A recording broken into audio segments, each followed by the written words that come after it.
Hello बच्चों, चलिए प्रश्न को देखते हैं। प्रश्न है, अभिक्रिया के अर्धायु काल का क्या अर्थ है? प्रथम कोटि अभिक्रिया के लिए अर्धायु का मान इसके वेग स्थिरांक से किस प्रकार संबंधित होता है? तो देखिए बच्चों, यहाँ पर बात करें प्रश्न की मुख्य अवधारणा की। मुख्य अवधारणा तो देखिए, जो यहाँ पर अर्धायु होती है, अर्ध आयु, अर्धायु क्या होती है? किसी अभिकारक की सांद्रता जिस समय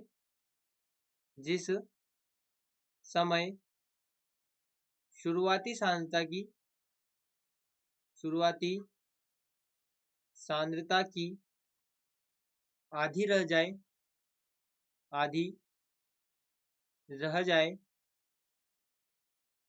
वह समय उस अभिक्रिया का अर्धायु काल कहलाता है। अर्ध आयु काल कहलाता है।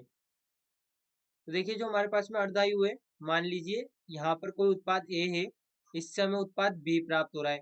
अब देखिए t बराबर 0 पर यदि इसकी सांद्रता यहाँ पर मान ले 10 ग्राम था ये, और ये कुछ भी नहीं था।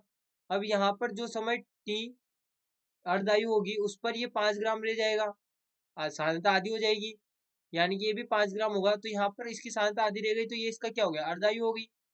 अब देखिए, जो प्रथम कोटि की अभिक्रिया होती है, प्रथम कोटि अभिक्रिया,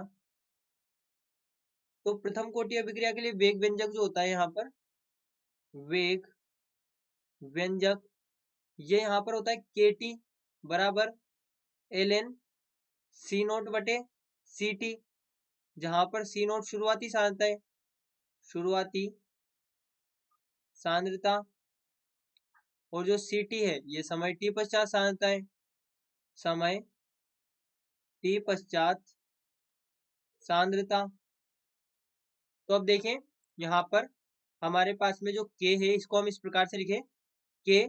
अब पहले इसे देखिए, अब हम क्या कर रहे हैं, हम अर्धायु की बात कर रहे हैं, तो t बराबर t हाफ पर हमारे पास में जो CT होगा ये बराबर C0/2 के हो जाएगा। तो यहाँ पर देखिए K t हाफ बराबर ln C0 बटे 2, तो यहाँ से इससे कैंसिल होगा, तो हमें यहाँ पर प्राप्त होगा t हाफ बराबर ln 2 डिवाइड बाई K।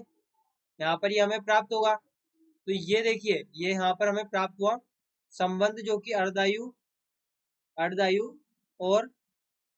अर्धायु और वेग स्थिरांक में संबंध है।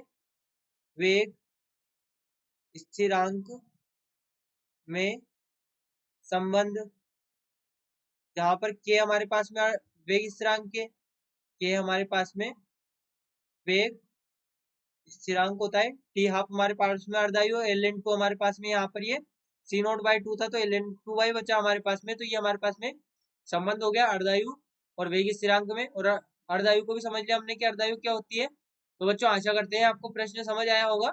धन्यवाद।